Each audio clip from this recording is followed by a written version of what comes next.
Hello everyone. आज हम class 7th की ज्योग्राफी का चैप्टर फर्स्ट की पार्ट 2 की बात करते हैं, जिसमें हम दो टॉपिक पढ़ेंगे। एक व्हाट इज़ इकोसिस्टम, दूसरा human environment. What is ecosystem? Ecosystem क्या है? At an NCC camp that Ravi's class was attending, Jessie exclaimed, "What a heavy downpour!" Ravi class ने एनसीसी कैंप अटेंड किया था। जस्सी ने पूछा, हैवी डाउनपोर क्या है? It reminds me of my home Kerala. ये याद दिलाता है मेरे घर केरला को, रवि ने कहा। You should come and see how it pour and pour and pour over the lush green field and coconut plantation. तुम आओ और देखो कि कैसे वहाँ हरे भरे मैदान और कोकोनट की जो प्लांटेशन है वो सब बह जाते हैं इस मूसलाधार बारिश में। हीरा फ्रॉम जैसलमार्ग exclaimed, we get no rains. Hira जैसलमार्ग कहाँ है? राजस्थान में। राजस्थान एक ड्राई रीजन है, तो हीरा ने कहा कि हम वहाँ रेन नहीं पाते। वी गेट नो रेन्स, हमें वहाँ बारिश नहीं होती है। वी सी ओनली कीकर एंड सैंड, हम वहाँ बालू और कीकर एक कटीला प्लांट होता है, जैसे कि बबूल का हो गया, कटीला प्लांट होता है। As far as the eye can see, जहाँ तक तुम देखोगे वहाँ केवल सैंड दिखाई देंगे और ये कटीले पेड़। और but you also find camels, said Ravi. Ravi ने कहा कि तुम वहाँ कैमल भी पा सकते हो, यानी कि ऊँट रेगिस्तान में होते हैं। Hira says, not just camel, if you visit our desert you will see snacks, lizard and many insect too. Hira ने कहा कि बस ऊँट ही नहीं आपको दिखेंगे, अगर आप आते हैं हमारे डिज़र्ट में तो आपको स्नैक, लिजार्ड और बहुत से इंसेक्ट्स भी दिखेंगे।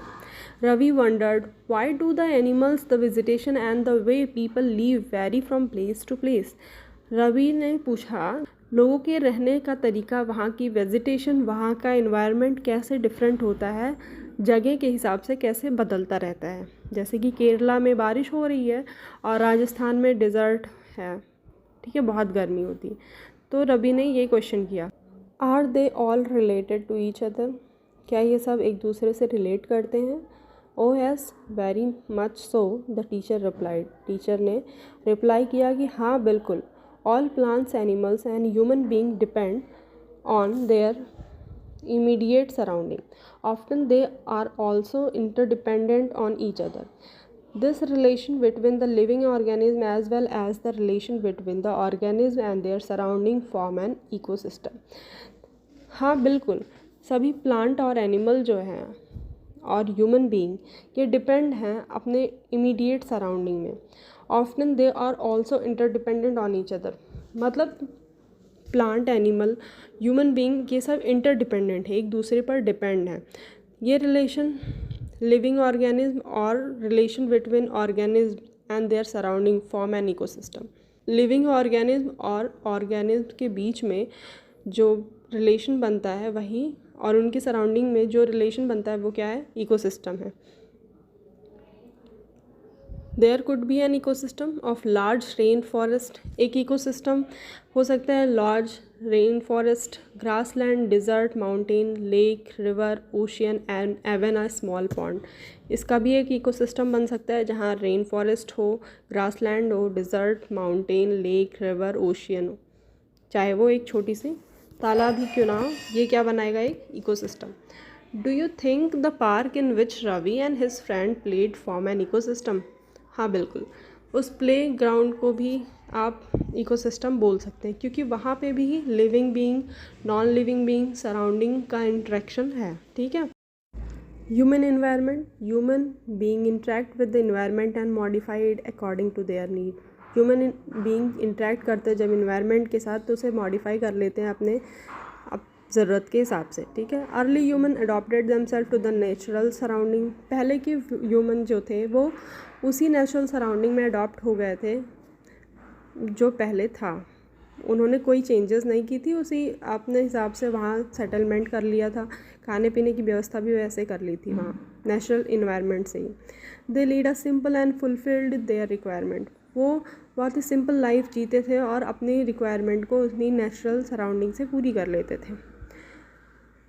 With time needs grew and became varied. जैसे जैसे समय बीतता गया लोगों की ज़रूरतें और बढ़ने लगी. Human learns new way to use and changes environment. Human जो है नए नए तरीके सीखने लगे और इन्वायरमेंट को बदलने लगे. They learn to grow crop, domesticate animals and lead a settled life. उन्होंने सीखा क्या? क्रॉप ग्रो करना, एनिमल पालना यानी कि जानवरों को पालना और एक सेटल्ड लाइफ. ठीक है. The wheel was invented. Wheel यानी कि चक्का इन्वेंट किया. Surplus food was produce. Surplus food क्या होता है? सरप्लस फूड वो होता है जब आप फूड आपके नीड से ज़्यादा प्रोड्यूस हो जाए, जिसे आप बेच के पैसे लें, वो सरप्लस फूड हो गया. वो प्रोड्यूस उतना हो जाए. Barter system emerged. Barter system emerged होने लगा इन द सेंस कि बार्टर सिस्टम क्या होता है कि आप किसी सामान को देकर सामान लें, यानी कि it is a trade in which good are exchange without the use of money. इसमें पैसों की ज़रूरत ना पड़े, आप किसी सामान को देकर आप उससे सामने वाले पर्सन से सामान लें. ये हो गया barter system. Trade and started commerce development. Industrial revolution enabled large production. Transportation became faster. Information revolution made communication easier and speedy across the world. ठीक है. कॉमर्स डेवलपमेंट स्टार्ट हो गया. इंडस्ट्रियल रिवोल्यूशन इनेबल हो गया. Transportation became faster. Transportation faster हो गया. Information revolution made communication easier and speedy across the world. पूरे world में अब आप बात कर सकते हैं. पहले आप मिलने के लिए 1 महीना लगाते थे जाने में. Have you ever thought why you love eating a juicy watermelon in summer and hot roasted peanut in winter? क्या आपने सोचा क्यों आपको तरबूज गर्मियों में पसंद होता है और गरम गरम मूंगफली ठंडियों में, सर्दियों के दिनों में? A perfect balance is necessary between the natural and human environment. एक परफेक्ट बैलेंस बहुत ज़रूरी है नेचुरल और इन ह्यूमन इन्वायरमेंट में. Human must learn to live and use their environment in a harmonious way. Human को तब होता है वो अपने हिसाब से, वो इन्वायरमेंट के हिसाब से अपने आप को ढाल लेता है. जैसे कि गर्मी पड़ी तो उसने हाफ़ टी शर्ट पहनना शुरू किया और सर्दी पड़ी तो उसने स्वेटर पहनना शुरू किया. ठीक है. तो वो इन्वायरमेंट के हिसाब से खुद को अच्छे से ढाल लेता है. Nuri, a girl from Mizoram from Ravi class, often talk about the lush green surrounding of her place. न्यूरी जो कि मिज़ोरम से थी, एक लड़की रवि की क्लास है की है, उसने कहा lush green field surrounding of her place. उसके जो सराउंडिंग में लश ग्रीन फील्ड है उसने उसके बारे में बात की. Seen Ravi upset at having lost his playground. जब उसने देखा कि रवि ने अपना प्लेग्राउंड खोने के बाद कितना वो सैड है, तो उसने उसे इनवाइट किया कि तुम वेकेशन पे हमारे साथ चलना हमारे घर पे.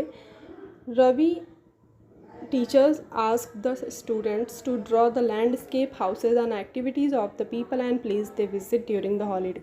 रवि की टीचर ने कहा कि आप जहाँ जहाँ जाएंगे हॉलीडेज़ की वेकेशन के लिए, तो आप वहाँ की प्लेन एरियाज़ के बारे में, वहाँ की एक्टिविटीज़ के बारे में आप एक लिस्ट तैयार करेंगे और वो आपका होमवर्क होगा. Thank you. बाकी की एक्सरसाइजेज हम नेक्स्ट वीडियो में अपलोड करेंगे.